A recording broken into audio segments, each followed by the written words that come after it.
Hello and welcome to Your Vote, our all candidates meeting here on YourTV for candidates in Hastings, Lennox Addington, Tyendinaga. I'm your host and moderator for this all candidates meeting, Paul Martin. Over the course of the next 90 minutes, we'll be hearing from the four hopefuls in Hastings, Lennox, and Addington, Tyendinaga about a wide range of issues affecting both you, your family, and the country as a whole. We'll have 2 minutes response for each candidate to each question, and we'll have closing statements but no opening statements. Before we get any further, let me introduce you to the four people who have graciously joined us for today's event. Representing the Green Party, on my left, your right, Michael Holbrook. Hello, Michael. Representing the Liberal Party, Tracy Sweeney Schenk. Good morning. Representing the Conservative Party, Shelby Cramp-Nyman. Good morning, Paul. Happy to be here. Thank you. And representing the NDP, Ava Duffy. Thank you for having me. You're very welcome. We gave the candidates each a chance to submit an intro bio. One did, so out of the interest of fairness, we'll read that bio now for candidate Shelby Cramp-Nyman of the Conservative Party. First elected as MP in 2021, Shelby was born and raised in Madoc, Ontario. Graduate of the University of Ottawa, where she studied communications and political science. Shelby has worked in government, public service, and the private sector. Before being elected to Parliament, Shelby was a financial advisor and deputy mayor of Centre Hastings. Shelby is married to Tatum and has two teenage daughters, Tori and Reese. Again, going over the format. For each question, each candidate will have up to 2 minutes, and if there's a rebuttal, 15 seconds for a candidate to challenge a statement that they've made that somehow improperly represents either them or their party. And we'll start right away with question number one, in draw order, going first to candidate Holbrook. Question number one, being an elected official is more than a full-time job. It's 24/7 and 365. How do you and how would you balance that role with maintaining a personal life separate from the job? Candidate Holbrook, you are first. You have 2 minutes starting now. The job of representative is certainly important, and I think in all of my working life, I've been more than an 8-hour a day guy, and I would certainly bring my full effort to being a representative of our riding. I suppose there's a bit of an advantage to coming to a job like this after one's kids have left the nest. And I feel I would be in a good position to put my full time and effort into it. I'm very concerned about a number of things in Canada, and I think that the national forum is where they need to be addressed. I think although I would be a representative of my local riding and its constituents, that the federal parliament is a place to think about larger issues that affect the entire country, and I would look forward to the chance to address those there. Thank you. Answering this question, second, candidate Sweeney Schenk. You have 2 minutes starting now. Thank you. So I am a retired certified financial planner, and I am currently self-employed as a real estate agent. All of that is self-employment status, and parent since 1984. All of those are 24/7, 24-hour day, 24-hour day jobs, and every day of the year work. When you are self-employed, if you are not actively working with a client, you are actively thinking about how best to serve that client. And this is very much the case of any representative of the populace, I should think. So it would be much of a muchness for myself. It would just be life carrying on as it always has been. I think a lot of the work that a public servant does, that a person who is representing constituents does, is done in the background. It is, I always used to say when I was a financial planner, I'm thinking for a living, and that would pretty well summarize everything that's done in the public sector. And just carrying on as I always have. Thank you. Thank you. Answering third, candidate Cramp-Nyman. You have 2 minutes starting now. Thank you, Paul. So the question was suggesting how do you balance and how have you balanced? For the last 3 years, I was first elected in 2021, and family has been and will always continue to be a paramount priority for me. I have two teenage daughters who are very active in sport. Our family has always been involved, but I think the most important thing when raising children and having the tremendous responsibility of representing your constituents is balance and being present in the moment that you're in. So if I'm in a work-related meeting, then I'm focused at that time. If I'm spending an hour doing homework with my daughters, I'm focused at that time. Time management is pivotal as well. I think that being able to manage your time and make every moment count. I'm a very highly productive, ambitious individual, and the work that I have been able to do over the last 3.5 years, I think bodes well for how I've been able to balance my busy family. Thank you, Paul. Thank you. Final answer on this question, candidate Duffy. You have 2 minutes starting now. Well, thank you for asking that question. So as a mom of 6 children, 3 of which with disabilities, this has been something that has been, a big thing, whether or not I've decided to actually run. And with the loving support of both my husband and my entire family, I feel very confident that I would be able to, like Shelby said, be in the moment when I am representing the people of Hastings, Lennox, Addington, and Tyendinaga, and be in the moment when I'm there with my children. Now, I've always had to juggle doctor's appointments with my children for their schooling, and juggling life with 6 children. So I don't anticipate that I would struggle too hard or too much when also adding on being an MP.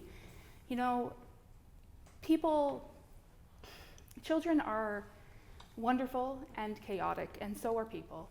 And so I've got lots of experience dealing with wonderfully chaotic things in my life, and so I'm confident that I would be able to order the chaos and, represent us as much as possible.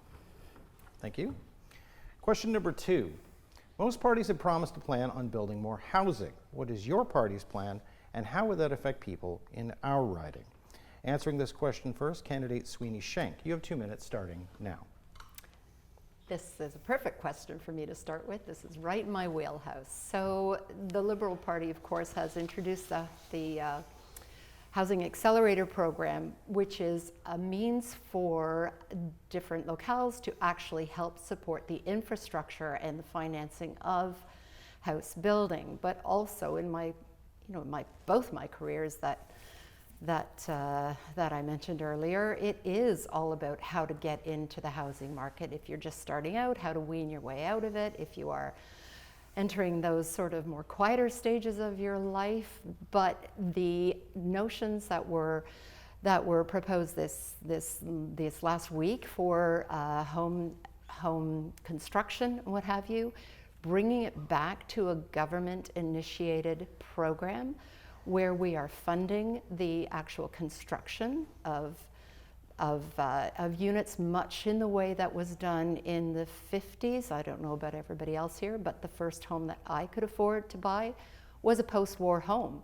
Not a 2,500 to 5,000 square foot McMansion on some remotely inaccessible part of any province that really can only be targeted towards the wealthier purchaser, which means that it's probably being purchased by somebody as their next home as opposed to their first home, which puts their other big, huge house on the market, which is not accessible to the first-time home buyers. So having programs that make that more accessible, more affordable, which actually, in a sense, demonetize it from the construction sector where there are high profit margins, that's the way forward to accessible housing. Thank you. Answering second, candidate Cramp Nyman. You have 2 minutes starting now. Perfect. Well, this question is quite fitting right now. It was yesterday I received an email from a local constituent who said, Shelby, we just voted for you. And the rationale was there was 3 of her children, grown children, living in their basement because they were not able to afford a home. This story is not new. We're hearing it time and time again. And after 10 years of wasteful spending, right now we're talking about, other parties are talking about acceleration that is more urban-based focused in a lot of scenarios. What we need to do is with the doubling of housing costs, the doubling of rent, in 2015 you were looking at homes being priced around the neighborhood of $300,000 to $400,000. It's doubled now. So what we have to recognize is that the bureaucracy, the red tape, This needs to stop. One of the policy points that was brought out was the $1.3 million tax-free that would be available when you're buying a new home. But there's so many different areas. But this is a situation, it's affecting people from all walks of life, but individuals that are growing up. And as I've knocked on doors for thousands of homes over the last several weeks, and I've listened to constituents for the last 3.5 years, the reality of buying a home is it's not in reach. There was a study done by Habitat for Humanity Local where 88% of renters have no vision or no realistic thought of them ever being able to afford a home. That's a pretty sad plight. It's certainly not a Canada that I was raised in, and not one that I even recognize right now. Thank you. Answering this question third, candidate Duffy, you have 2 minutes starting now. So yes, as everybody has been already mentioned, the cost of homes are gone completely unaffordable for Canadians. And when we are talking about affordable homes, I want to ensure that we are talking about homes that Canadians can actually afford, and not what is how it's classified by the federal government of 80% of our current market value. Because if you're hundreds of thousands of dollars for a home, if you can't afford that, you can't afford 80% of that. So as the NDP, we are hoping to actually build homes that are affordable for Canadians who are at the poverty rate, who are, a little bit above that, Canadians that can actually, represent our community. Our community is, the average income in our community is about $47,000, and that is below what we consider our poverty rate. And we need to be able to, those people need to be able to not only afford rent, but they need to be able to afford to buy, and they can't do so if we're continuing to let the free market, which has really very little incentive to actually lower the costs of housing, if we continue to let the free market make the decisions on how much our housings are going to cost, it's going to continue to just go up and up and up, because they don't have an incentive to lower it. They have an incentive to keep things, housing. I'm so sorry. Okay. They have an incentive to keep housing as expensive as possible. And so we need to fight to bring that down and to bring real housing solutions to our community. Thank you. Final answer in this question, candidate Holbrook. You have 2 minutes starting now. Thank you, Paul. We need to understand how we got here. Everybody agrees that the cost of housing has gotten out of control. We are about 50 years from the point at which capital gains tax was introduced in Canada. And at the same time, we decided that we were going to remove capital gains on primary residences. The idea of that was that it would encourage Canadians to save through buying their home. And that in itself has been very successful. And many average Canadian families, a great deal of their wealth exists in their primary residence. And that wealth has increased dramatically, partly because at that same time, 50 years ago, the government was very involved in building houses, and that project was abandoned. And the building of houses was turned entirely over to the private sector. And over time, the private sector has concentrated, as it does, as its job is to do, on highest profits. And that means building homes for the most wealthy. And so our housing stock now is skewed, and most of the stock is out of reach for average Canadians. That's where we need to make the changes. The Green Party of Canada believes that the government should get back into the business of being involved in building houses directly. And I would say that we need to start actually in the rental market, that we need to increase the rental stock. That will reduce the pressure on the lowest end. I worked for Habitat for Humanity at one point, and people have mentioned it, and the model there is to make it easiest for people to get into their first home. It is not a handout, it's a hand up to allow people to afford that first ownership. And that's the end of the market we have to start at. And if we do a good job of that in the long run, our housing market will become more sane. Thank you. Moving on to question number 3, which relates to question number 2.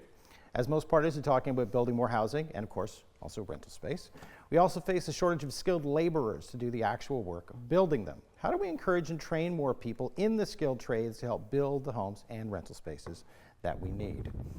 First to answer this question, candidate Cramp Nyman. You have 2 minutes starting now. Thank you, Paul. First of all, I'd like to start by suggesting that this is the first time that all of candidates have been in a forum where we're meeting each other face to face. So it's nice to meet all of you here today. And I wanted to thank you again, Paul, for hosting us. And that will lead me into a quote, where there is no vision, people perish. It's a Proverb 29:18. And let's take that back and draw the relevance to the vision and the purpose and the necessity to move forward.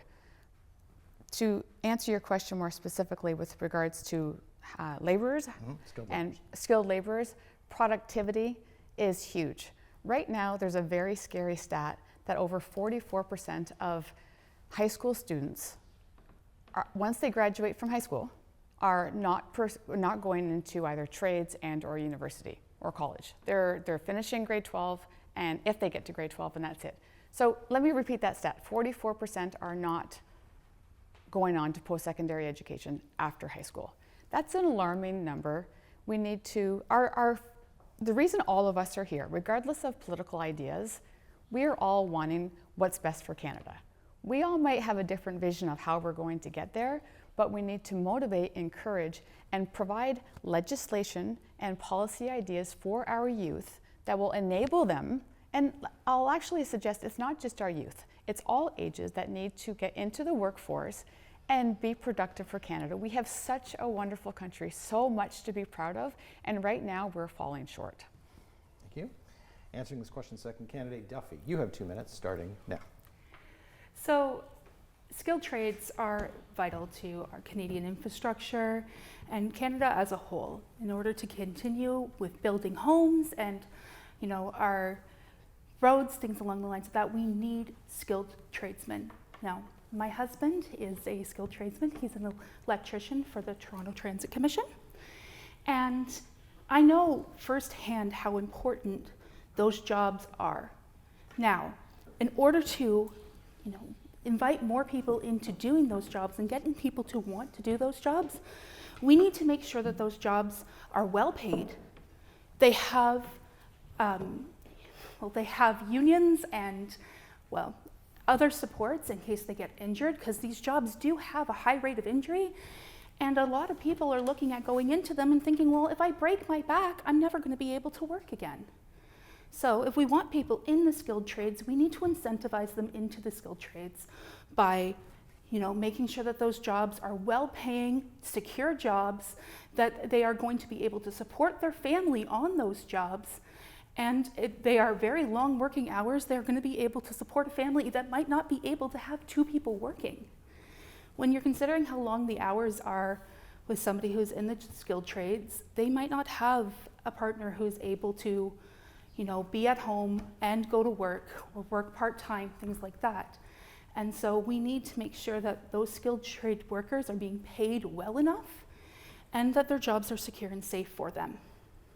Thank you. Answering this question, third candidate Holbrook. You have 2 minutes starting now. I'm quite familiar with the labour market for construction. I am that labour and have been that labour. I've spent a lot of my years on construction sites in Ontario and across Canada, in fact, and I've seen all parts, especially of the residential construction market. I've worked in union locations and non-union as well. And there is a problem with the security of those jobs, and it's part of why young people don't see it as a viable alternative. It is, again, a situation where the government has abdicated its responsibility and passed it on to private enterprise on its own. And private enterprise will always, of course, because it is its job, prioritize profit. And one of the ways you can prioritize profit is by lowering your labor costs. And so entry into the trades is actually quite a difficult road. In other countries that have strong labor organizations and apprenticeship programs, the government is directly involved in supporting those apprenticeship programs. In our country, it is the companies that have to pay the freight. And of course, they pay as little as they can. And so it is a disincentive. That's one of the things that we can do. We have to realize that a lot of the entry-level jobs in our construction industry go to immigrants, and sometimes people who should not actually be working in Canada, and we don't enforce that. So if we did a better job as a government of controlling that market and making sure that those individuals were compensated properly, I think a lot of the trouble would go away. We do have the population and the immigrants to do the work. We just have to incentivize them properly and get the work done. Thank you. Final answer on this question, candidate Sweeney Schenk. You have 2 minutes starting now. Thank you. I wasn't aware of the statistic that Shelby Kramp-Neumann cited about the 44% non-follow-through into post-secondary education. What I am aware of, though, is the attrition rate for first-year students who have gone through either to colleges or to universities, not so much trades, not that it doesn't happen, I just don't know about that statistic. The federal government, the Liberals, have just announced an $8,000 grant for Red Seal trades towards apprenticeships and trade schools for these fields, which is going to go a great way towards solving this problem. I do understand that there is a lack of follow-through with the trades. This is going to help bridge that gap. But speaking to the statistic that was cited earlier, I also feel that a reinvention of our fees for such programs and for any post-secondary education is long overdue. It would, I think, be a fabulous idea if we could drop that attrition rate for first-year post-secondary programs, because it is a tough learning curve. Going from the heavily helicoptered academic life of a high school student into the you are on your own, fly be free world of the post-secondary student. And that is part of where we are failing our young, hopeful people. And it can be the death of hope to fail for the first time when you are out on your own. Working towards making that less of a financial hardship is actually going to help people develop the confidence they need to understand that if they got into the program, it is because the academic institution truly felt they had the resources to get out of the program successfully. And let's help nurture that as well. Thank you. Moving on to question number 4, we talked about homes, we talked about building homes. The antecedent of that, of course, is homelessness. Homelessness is a country-wide issue. If elected, what approach would you take to balance the well-being of those affected and the safety of all the residents in this riding specifically? First to answer this question, candidate Duffy. You have 2 minutes starting now. Yes, so homelessness is a massive issue across the entirety of the country, and a big part of that is the lack of accessibility to good paying jobs and affordable homes and affordable rents. We like to believe that homelessness is only for people who are severely mentally ill or are dealing with drug issues and things along the lines of that. But in fact, that's just simply not the case. Most Canadians are one paycheck away from financial ruin because we are so close to that poverty line. And so, in order to help deal with the issue of homelessness, we have to, one, address the issues that are keeping our workforce down and keeping our wages down. We also need to address the issue of our homes and actually providing homes that people can afford. So rent needs to go down. We need to have investments in things like non-for-profit housing, co-ops, things along the lines of that.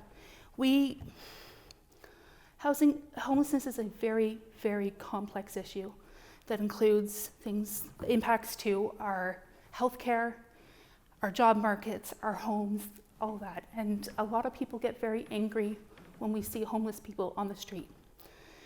But they don't have anywhere else to be. And so we need to treat them with compassion and respect. And we need to get them into homes that are safe for them and get them the actual supports that they need to be able to thrive on their own. Thank you. Second to answer this question, candidate Holbrook. You have 2 minutes starting now.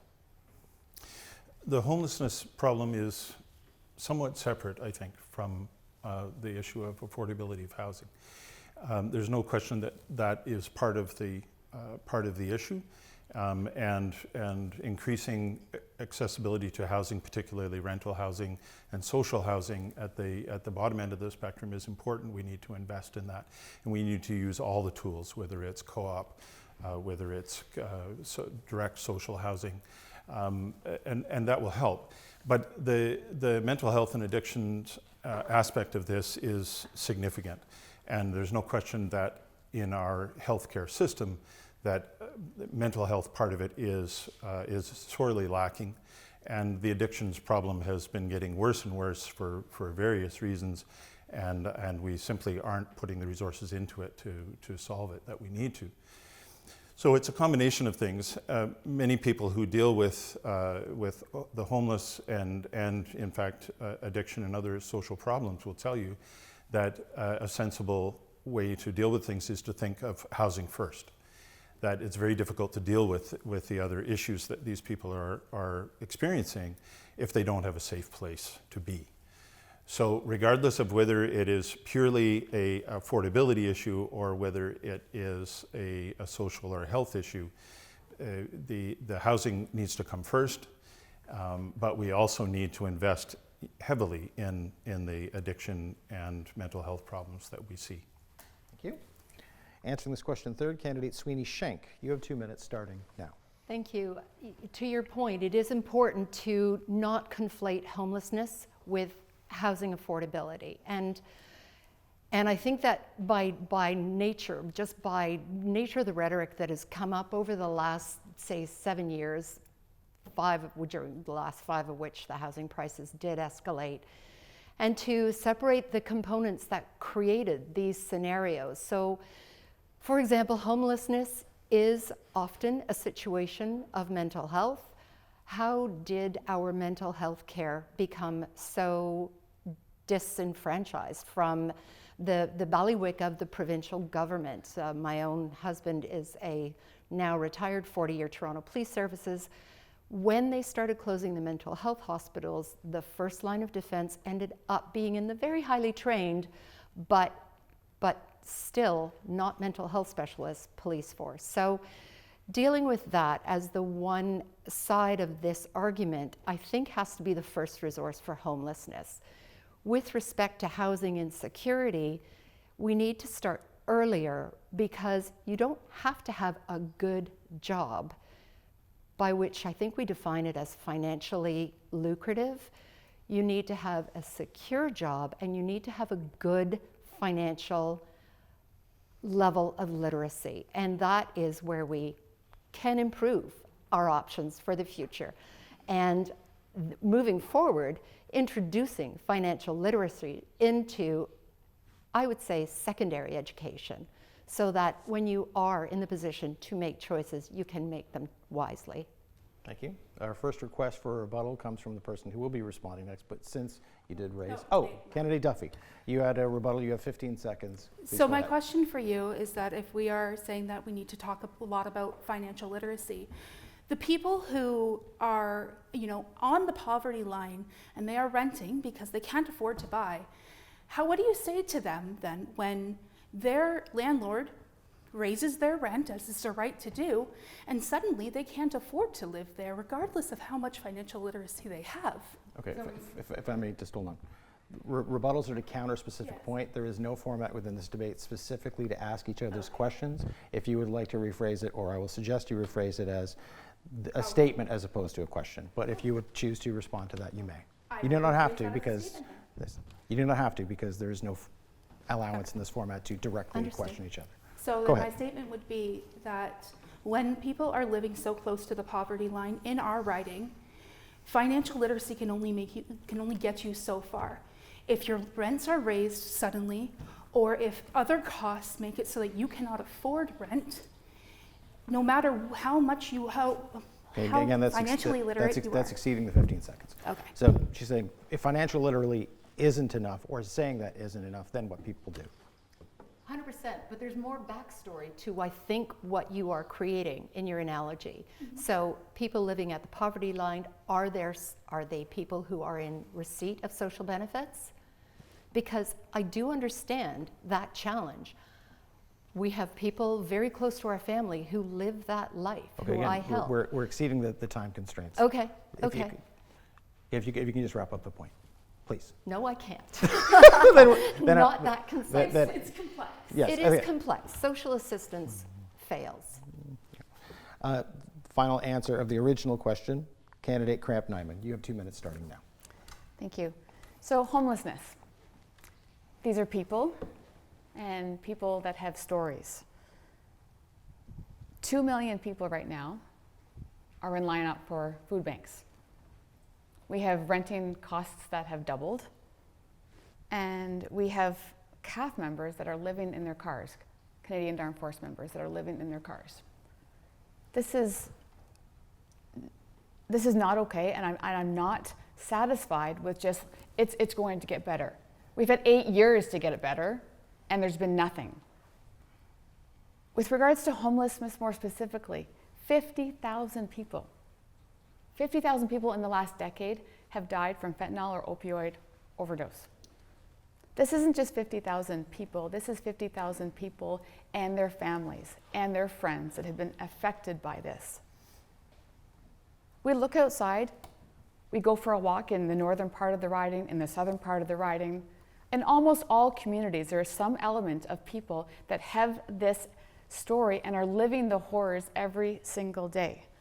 I was thrilled when the Conservative Party came out just a few days ago with reference to compliment the 50,000 people that have died in the last decade that have perished. We're suggesting 50,000 for room for recovery and treatment.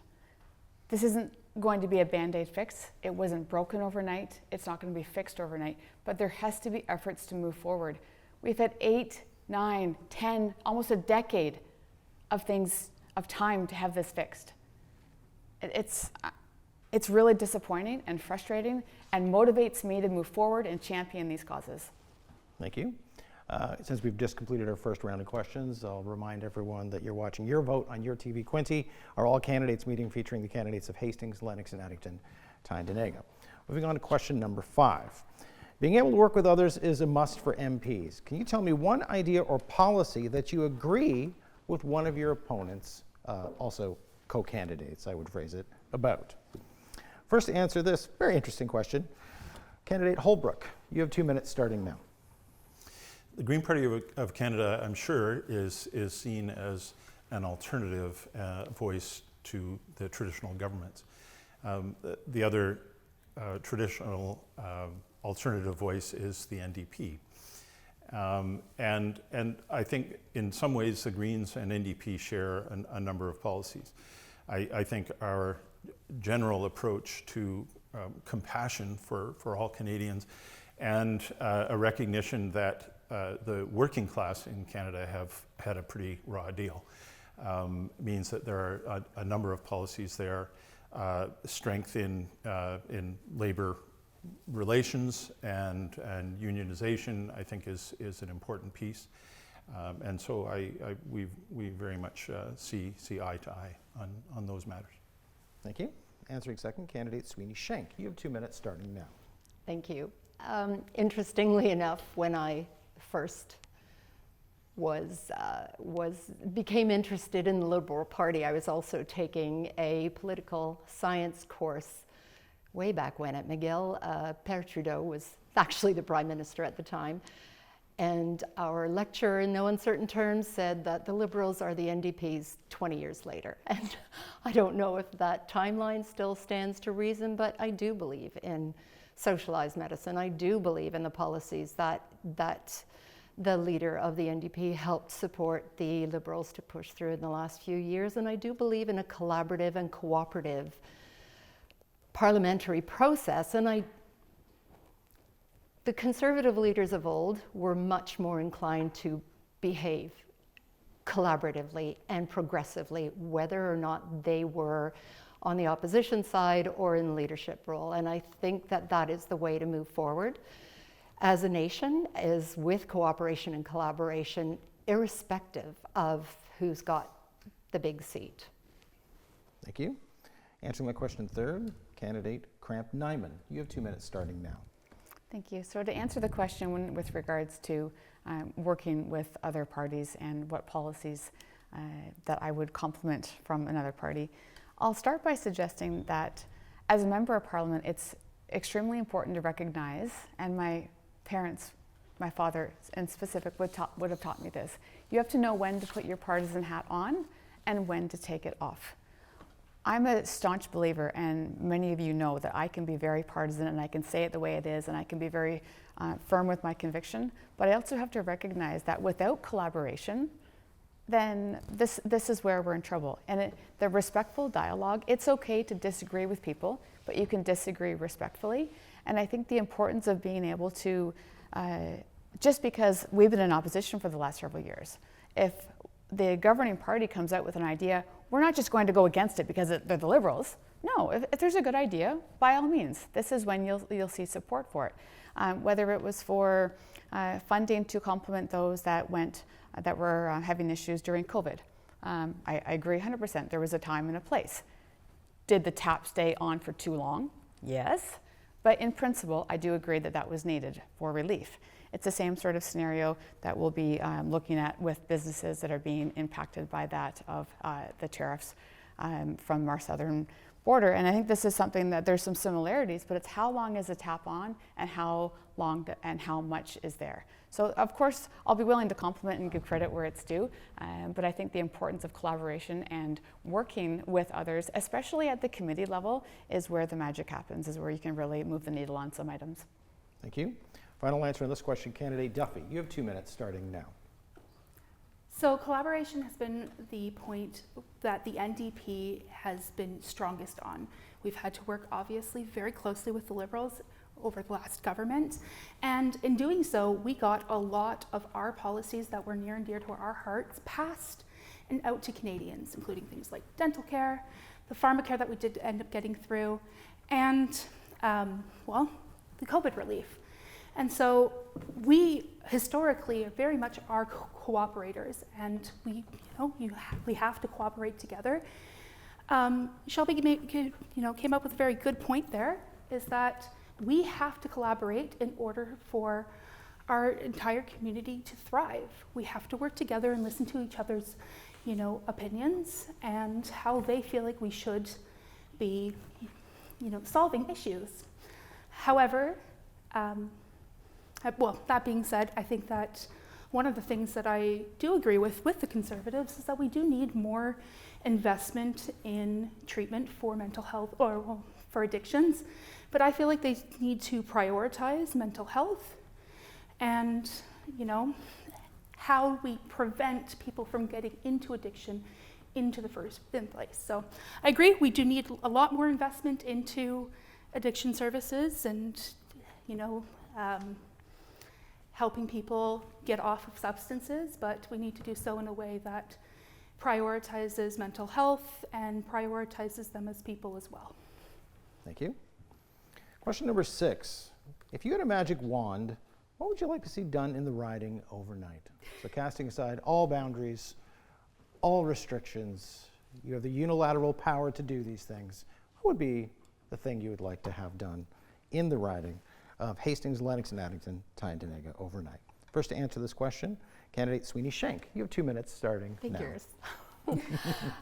Truly, I think I would start with job security, and let's take all of the employees of the Goodyear plant off of the edge of the knife and guarantee the next 100 years that we need rubber tires minimum, that they will be produced there, which means, by extension, dealing with the gong show tariff wars because they are automotive related parts, So that's number one. Number two, magic wand. How big is my magic wand? It's as big as you want it to be. Perfect. Bringing back the abattoir, securing the agricultural industry in this riding, making it a much more attractive thing for a farmer who wishes to retire to know that their offspring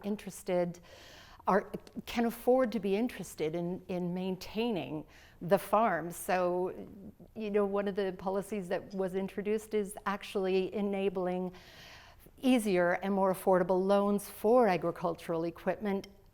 So magic wand, that's already in place, thank you.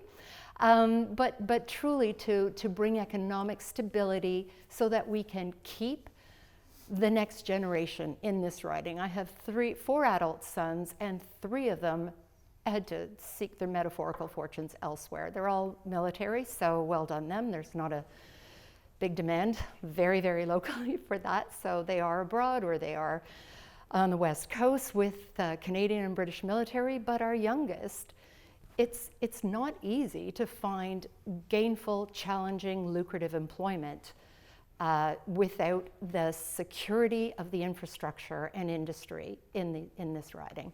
Thank you. Answering this question second, candidate Cramp Nyman. You have 2 minutes, starting now. Thank you. I quickly scribbled some notes because if I had a magic wand, I would want to get right to work. And to me, one of the most important issues is the level of our debt. In 2015, we had $612 billion in debt. 2024, $1.25 trillion in debt. So my magic wand would wipe the debt because Canadians are paying $109 million a day to our debt. $75 million of that, Paul, is in interest. That right there is the basis of economic ruin. Magic wand, 100% number one, wipe the debt. Do I have time to go into healthcare, homelessness, insurance supply management is locked in, our workforce, and trust in parliamentarians and public officials. We are in a very divided, unstable, divisive period in our life. Our grandchildren, my grandchildren will be reading this in history books. We're a very unstable situation, and the level of trust and online hate is very aggressive, and I think that trust needs to be instilled, and we only do that by earning respect of others. And I would end with starting with debt, ending with establishing trust with people. Thank you. Answering this question third, candidate Duffy. You have 2 minutes, starting now. So I like your point of establishing trust. If I did have a magic wand, it wouldn't be the first thing on my list. But one of the things that I would love to do is to have people more actively involved in politics and in voting. We do not have nearly as many people actually going to the polls. And so we need to change that, because if you want your voice to be heard, you need to vote. But if I had a magic wand, my first thing would probably be healthcare, making sure that the people of this riding have access to family doctors, have access to prescription medications, so that when their family doctor does write them a prescription, they can actually just go and fill it, so that everybody has access to dental care. There are so many parts of our bodies that come together to make a healthy, happy Canada in person. And so I would like to, focus on that so that everybody can have a happy and healthy life. Then obviously there is the homelessness issue. I'd love to wipe that out.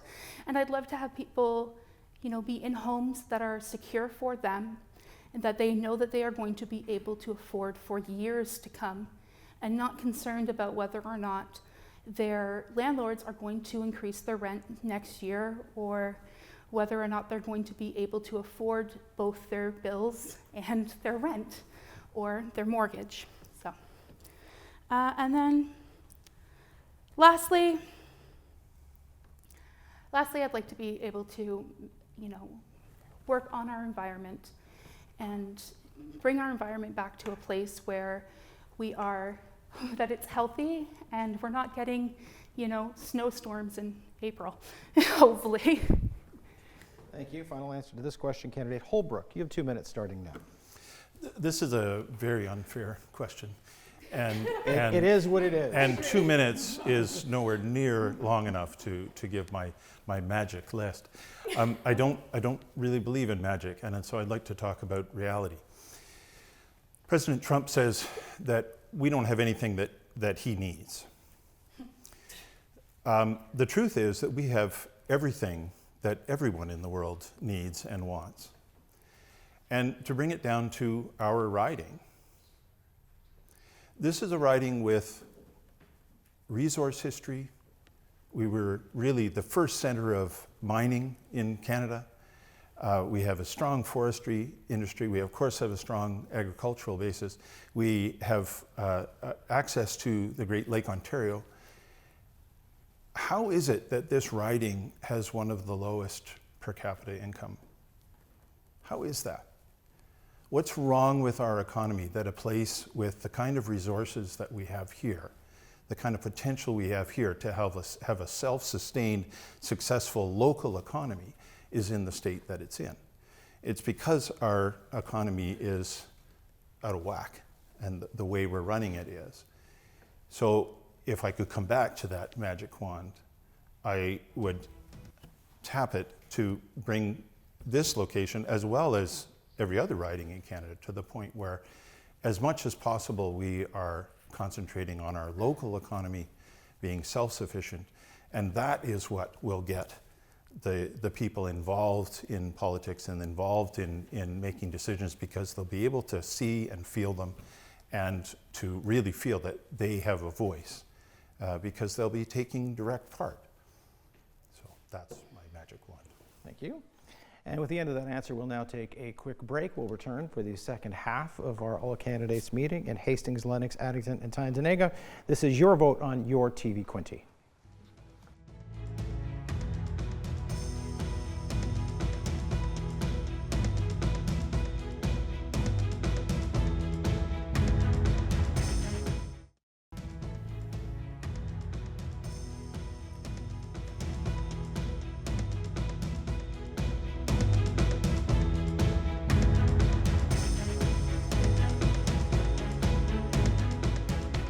Hello and welcome back to your vote on YourTV Quinte, our all candidates meetings for the candidate in Hastings, Lennox, and Addington, Tyendinaga.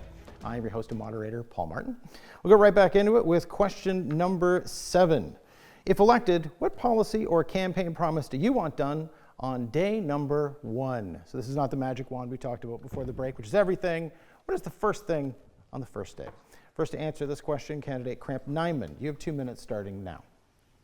Well, it's a quick thought. My thought is carbon tax. I recognize that Prime Minister Carney has suggested theatrically that the carbon tax is gone. I think that there perhaps has been some political amnesia over the last 9 years, that there is record of the Liberal Party supporting that of the carbon tax on record for years, and then theatrically he whispered it away while it was so gone for the election. Ladies and gentlemen, I think Canadians have caught on, and we're catching on to the fact that carbon tax needs to continue to be, it needs to be gone for everyone for good. Not a select few, for everyone for good. Second response to this question, candidate Duffy. You have 2 minutes starting now. So for me, my big thing is I would like to push through the price caps on groceries and the removal of GST from essential goods. People are going to be having a much harder time with the cost of living as we continue on with this trade war and just in general. And as we saw during COVID, our grocery stores, we can't trust them to not price gouge us in times of economic uncertainty and stress. And so I would like to make sure that people of this riding, of Canada in general, can afford their groceries, regardless of how much that cost ticks up, or well, how much they'd like to have that cost tick up. Canadians, we do have quite a bit of things in the grocery store from the US. However, I know that when I changed from boycotting US products, I didn't find a massive difference We have products in Canada that are, we are able to produce here. And therefore, those tariffs shouldn't really be impacting our grocery bills nearly as much as what I am afraid that they are going to be as we continue on under other governments.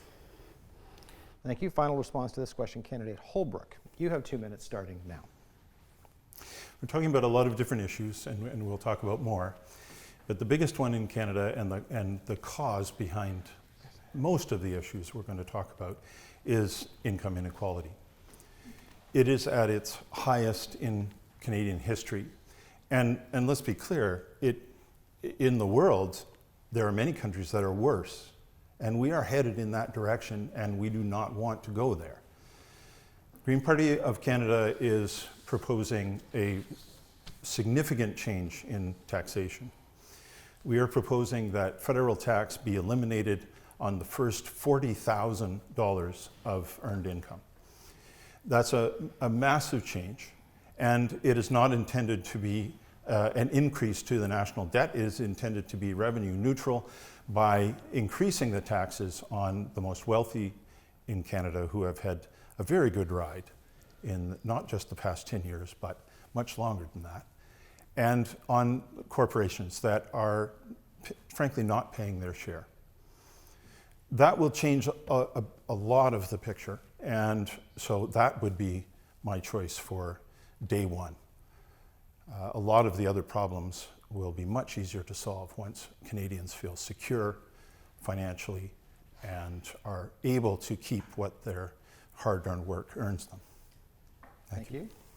Procedural demerit for myself, because I said candidate Holbrook would be the last to respond. That is, in fact, incorrect. Final response to this question, candidate Sweeney Schenk. You have 2 minutes starting now. Okay. I'm trying to figure out what you just said, and I realize I don't need to. So I'm going to cheat and pick two. First of all, shovels in the ground for housing, because it will create jobs, it'll create work, it'll create security for so many different environments, but clean water for absolutely everybody countrywide. It is inexplicable that a nation with the largest resources of fresh water globally cannot provide fresh water to absolutely every human being that lives here. So that's my cheat. Question number 8, our favorite topic over the course of the past few months in Canada, tariffs. All parties have released a plan to deal with tariffs. What policy released so far do you think is the most important for this riding? First to respond to this question, candidate Duffy. You have 2 minutes starting now. So I don't think anybody is going to be surprised, but the policies that are, targeting the cost of living that is going to increase within, as the tariffs become, my goodness, as tariffs start to impact us more, our cost of living is going to increase significantly.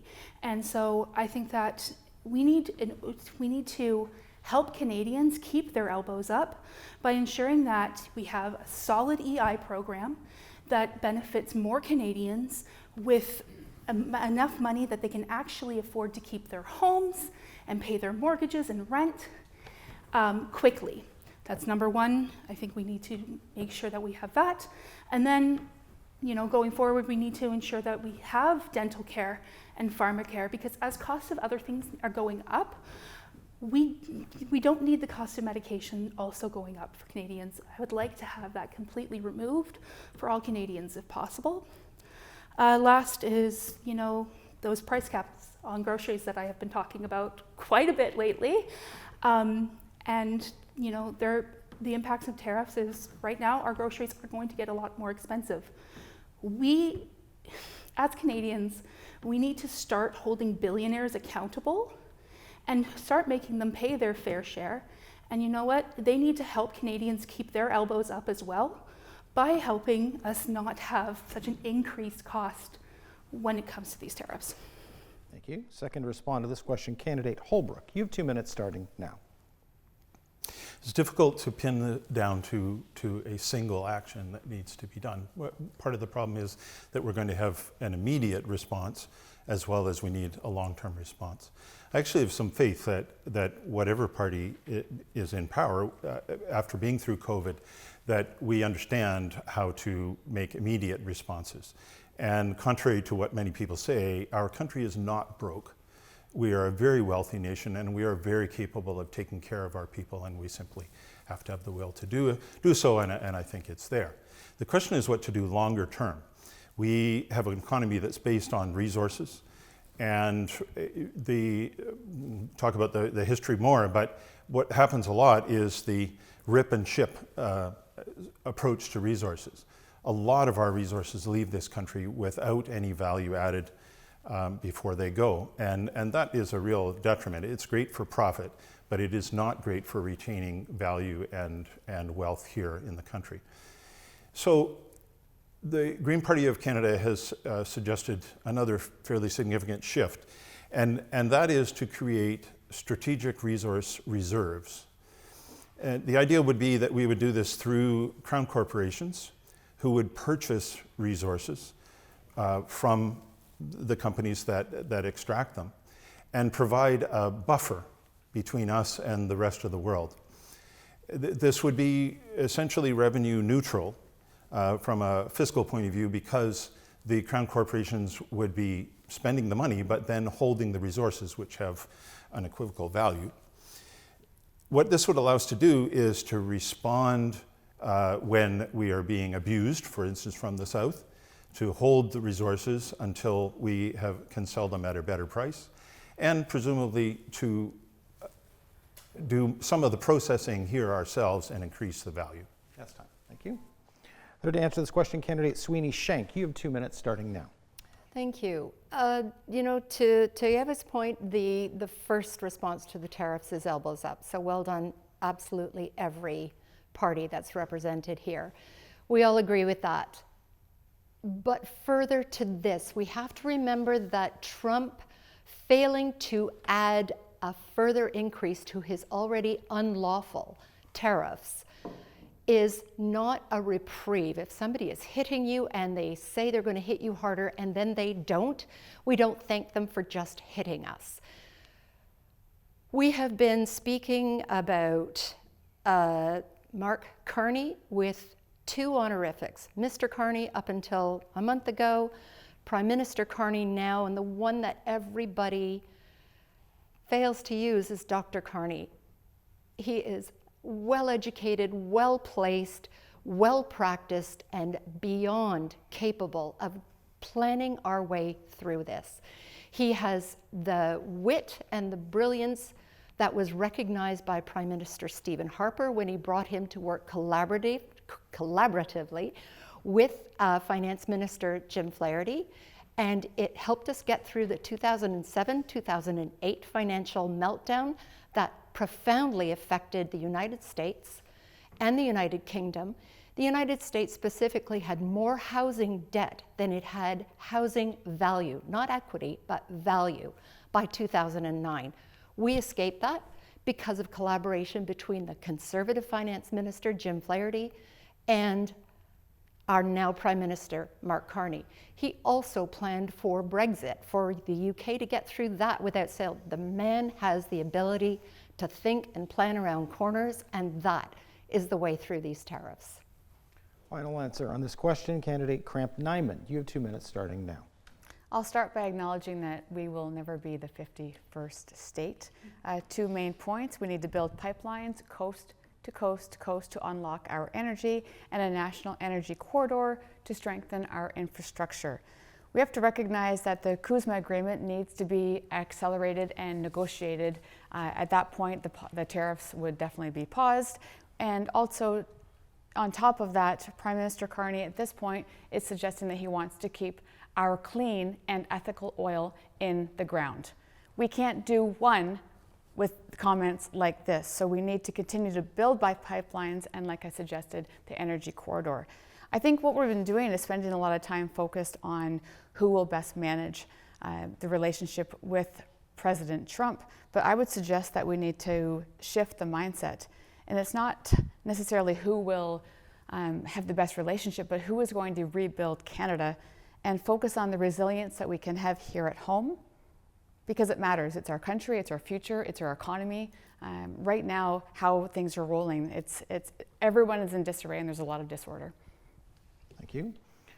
Moving on to question number 9. How do you plan to involve residents in the decision-making process of this riding? Answering this question first, candidate Holbrook. You have 2 minutes starting now. One of my main reasons for getting involved in politics is my concern about the state of democracy. It has become a very divisive and very distant process. When I door knock, a significant number of people simply tell me that they are disillusioned. I don't want to hear from any of you. I don't trust any of you. That's a very sad state of affairs. And as I said, if we could focus our economy more on a local level, I think we could then focus our democracy more on a local level. But there's a further problem, and that is our first past the post system.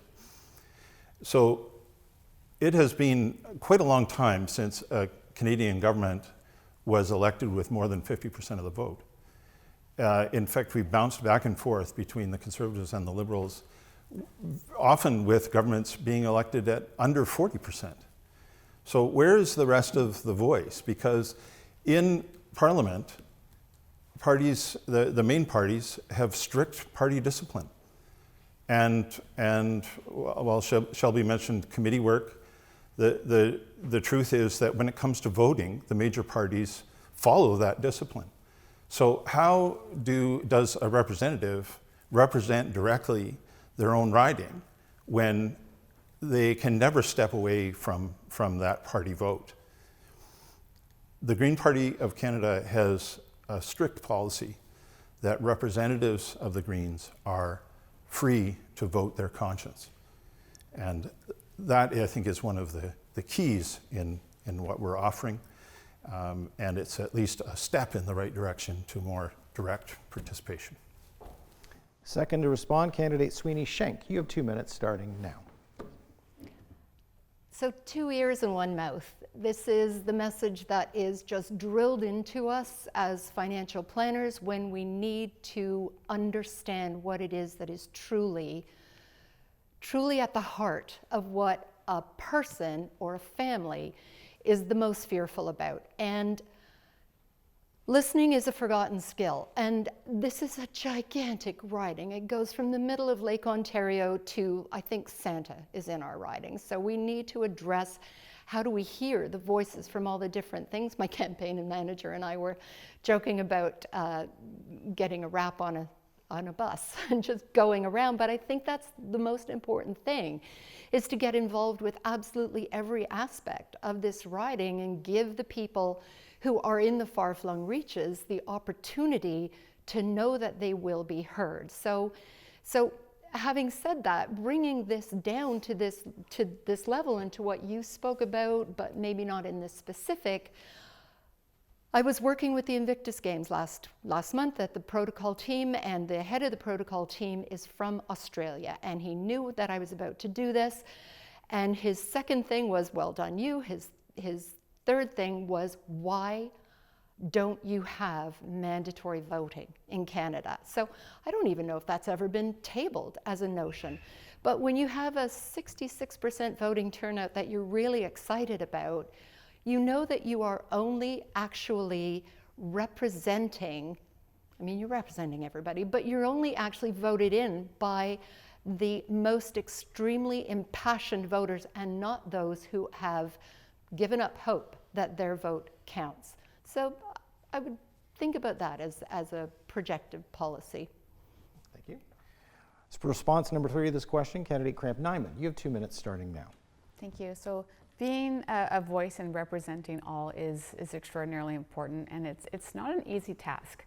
In a riding as large as ours, it's about 4.5 hours from tip to toe.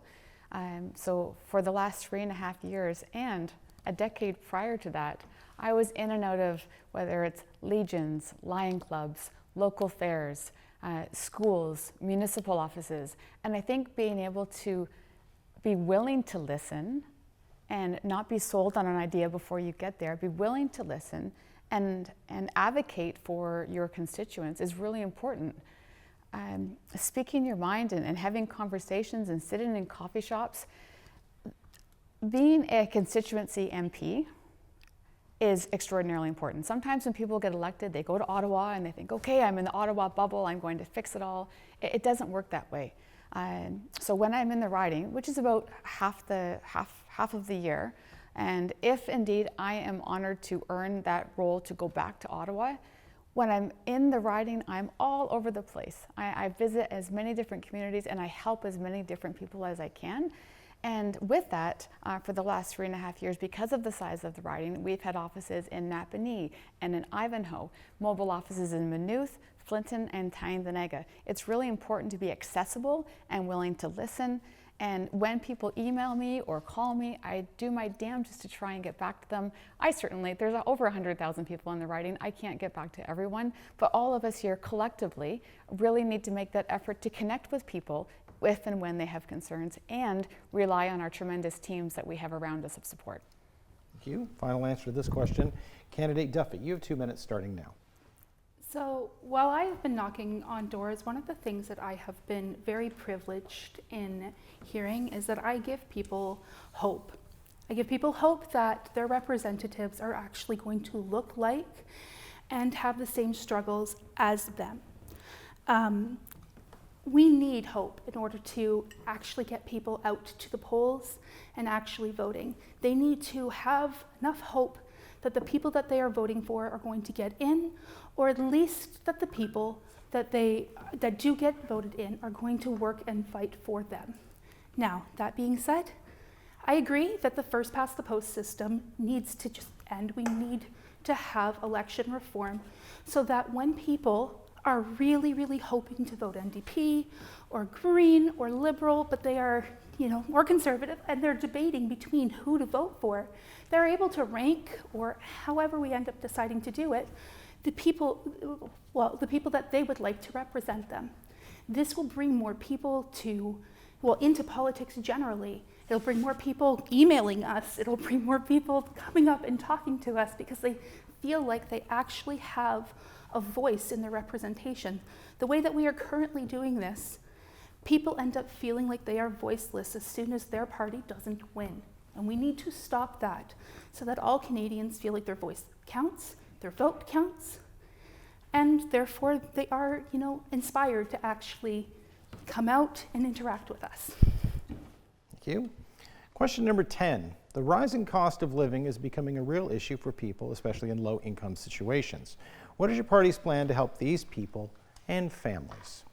Answering this question first, candidate Sweeney Schenk. You have 2 minutes starting now.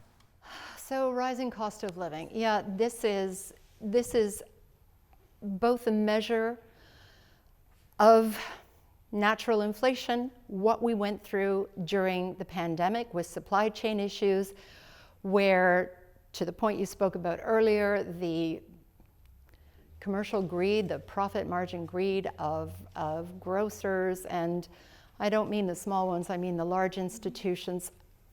I know talking with an independent grocer franchise owner and him saying, well, no, it's because of the increase in people who went to the no frills type of like the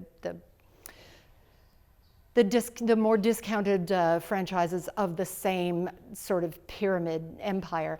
And the truth of it is that if that was the case, the profit margin of the grocers would not have gone up by over 100%. It just would have gone from this brand to that brand. So, I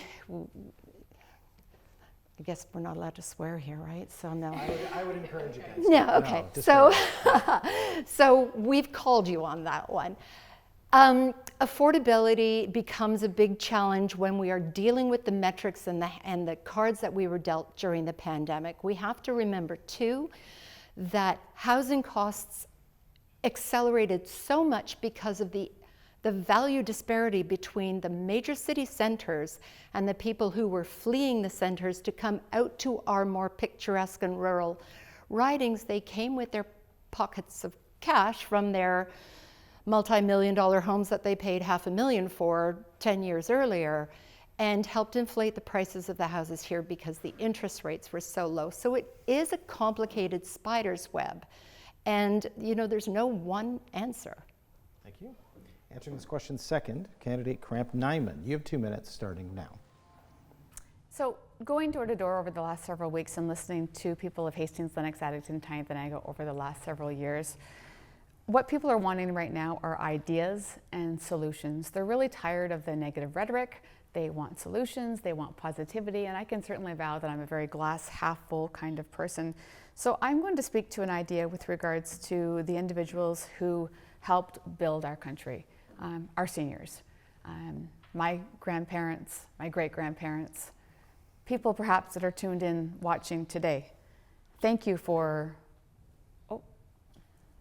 No, keep going. Oh, sorry, I was caught off there a little bit. So I'm going to focus in on seniors. So there was a couple of points that came out early on, and about 3 weeks ago in the campaign. There's been 17 policy announcements so far, but this one in particular in relation to seniors. Income tax coming down from 15% to 12.75%, locking the retirement age in at 65. And those of you that have investments, mind you, after the last several weeks with the market, for those of you that do have investments, extending, transferring from a RIF RSP to a RIF from 71 to 73. So those are just a few of the few ideas, but we need to be policy focused that will make our country better. Losing the rhetoric. Let's just get things done for Canada. Answering this question third, candidate Duffy. You have 2 minutes starting Can you please remind me of the question? It's no longer on our screen. Absolutely. The rising cost of living is becoming a real issue for people in low-income situations. What is your party's plan to help these people and families? You have 2 minutes starting now. So I have been talking a lot about the people who are in low-income situations and how that the increased cost of living is impacting them. And so what our major things are is to, take those costs either away or bring them down significantly. We need to stop having corporate landlords coming in and buying what is, very few affordable homes and then turning around and renting them. It's not adding a lot of value into our community, and it just ends up increasing that rent more and more and more. We need to put into place more affordable housing and build homes that people can afford as well, right? Homes that people can afford to own. If we are on the edge of the poverty line, regardless of how financially literate you are, it is next to impossible to afford these homes that are, $500,000-$600,000 and even more.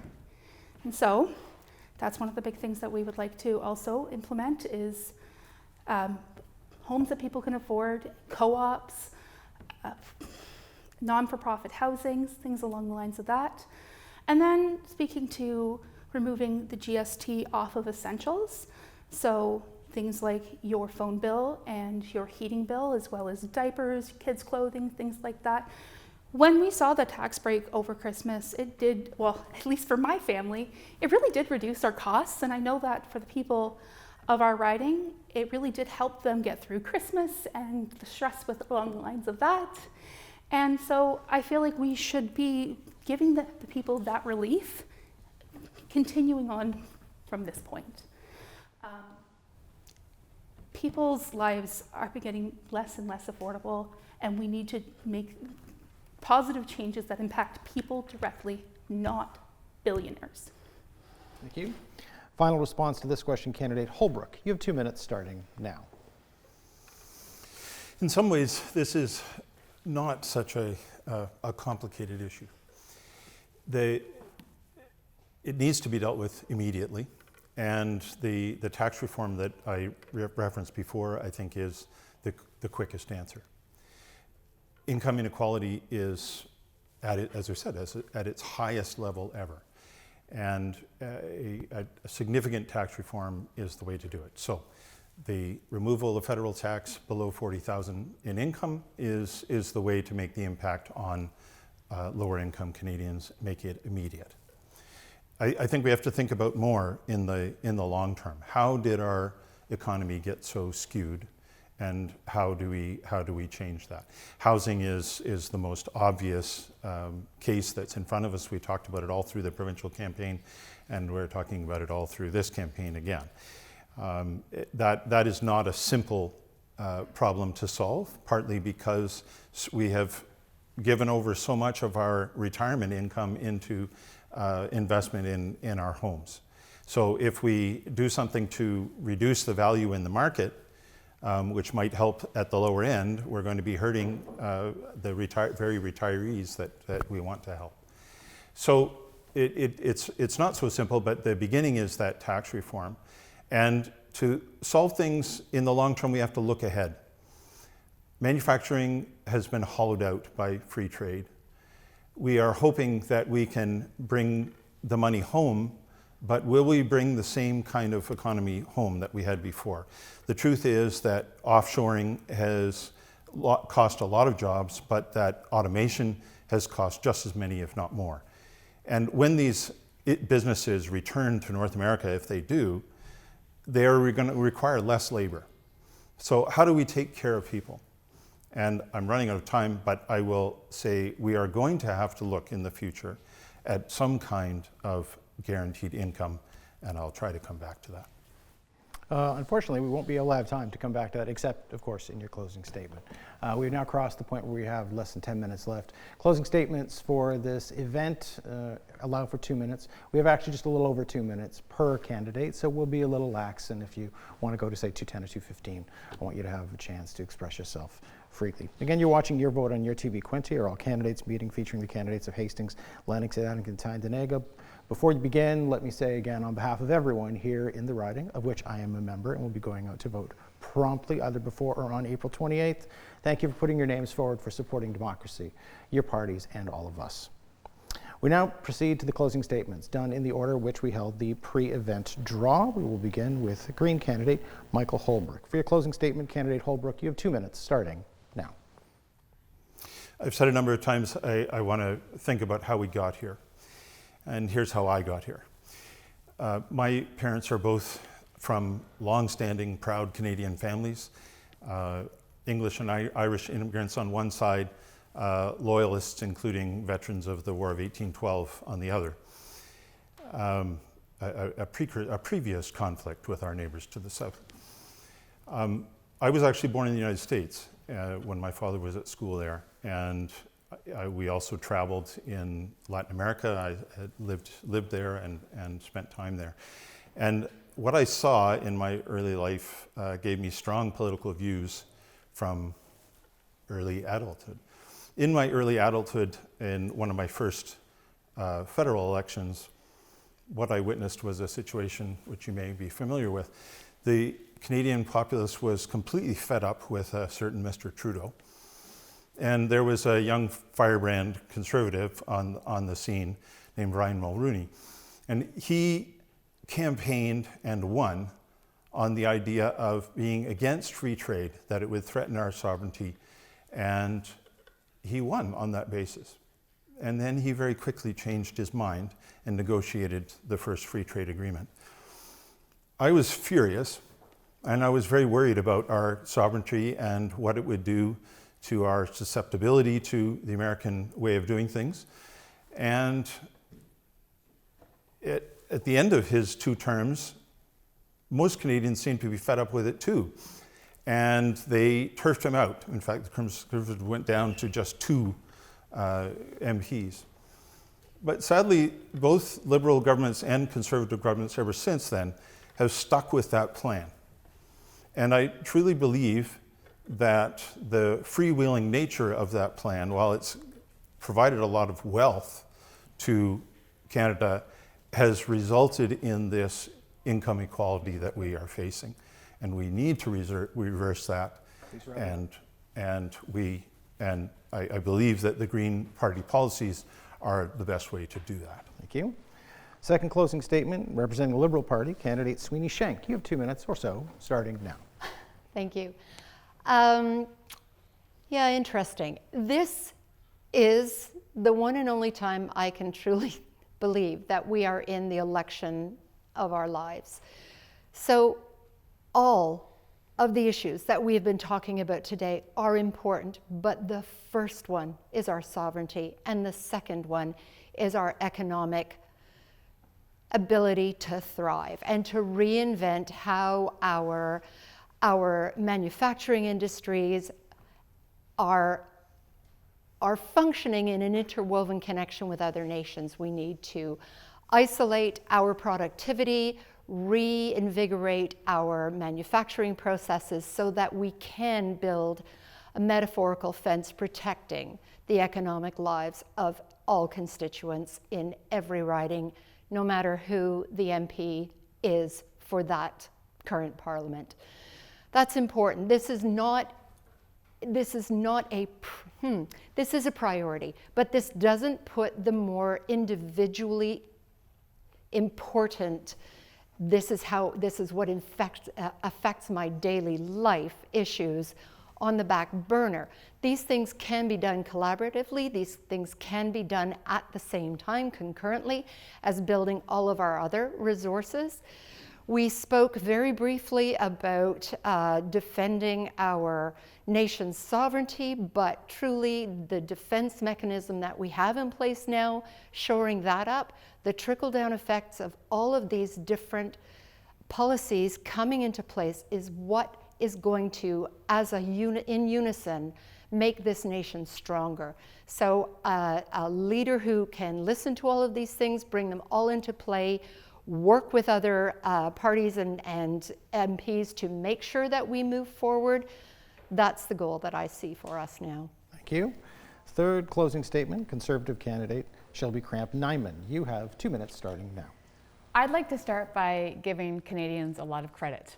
They're more engaged and informed with what's happening in Canada than I recall. This is my 10th federal campaign that I've been involved in, whether it's as a candidate or a campaign manager or a volunteer in some capacity. Campaigns and elections and serving the people of Hastings and Lennox Addington and Tyendinaga have been a big part of my life. Elections have consequences, and I couldn't agree more that this is a very pivotal election. Sovereignty, safety, affordability, and economic growth. There is no way, in my opinion, that we can afford 4 more years. I'm going to repeat that. There is no way. And I really think, and I know knocking door to door to door, there's a lot of consensus. People are looking for hope. They're looking for change. And there is no way Canada can afford a 4th Liberal government. At this stage of the game, we're 2.5 weeks out. We're midway of the campaign, and voting cards are starting to arrive in the mail. I encourage people to be mindful of where you're voting. The voting locations, some of them have changed. Respectfully and with humility, I ask for your support, because right now I think humility is a lost art, and I will earn your respect. If you have questions, please, I invite you to ask them. Obviously, this is not the forum where you ask questions, but whether it's via email or coming by my office, I'd be happy to answer any questions that you may have. Thank you. Thank you. And our final closing statement, representing the NDP, Ava Duffy. You have 2 minutes starting now. The people of Hastings, Lennox, and Addington, Tyendinaga deserve a representative that understands them and will fight for them. I am a passionate person who saw the changes that needed to be made to make the lives of people better. People like blue-collar workers, people with disabilities, the LGBTQ, seniors, business owners, job seekers, and families. So when I say that we need better access to healthcare, and we need and we're suffering under this skyrocketing cost of living, I'm speaking from experience. We need representatives that understand these issues on a fundamental level and understand how the tariffs are going to impact everyday Canadians, including the most vulnerable Canadians. We need a representative, and I would like to be your representative that has actionable and bold plans that will help and prioritize the working class over the needs or over the wants of the billionaires. If you're tired of the status quo that we've had going on, I encourage you to vote NDP so that I can be the person that's pushing for the change in housing, in healthcare, in our security, in our jobs, and so that I can fight for the people of Hastings, Lennox, and Addington, and Tyendinaga. Have a wonderful day. Thank you. Again, thank you to all the candidates, not just for your attendance here at this all candidates meeting, but for going on the election trail and putting your names forward. Make sure to get out and vote on or before April the 28th. I'm Paul Martin. This has been Your Vote on YourTV Quinte, our all candidates meeting featuring the candidates of Hastings, Lennox and Addington, and Tyendinaga.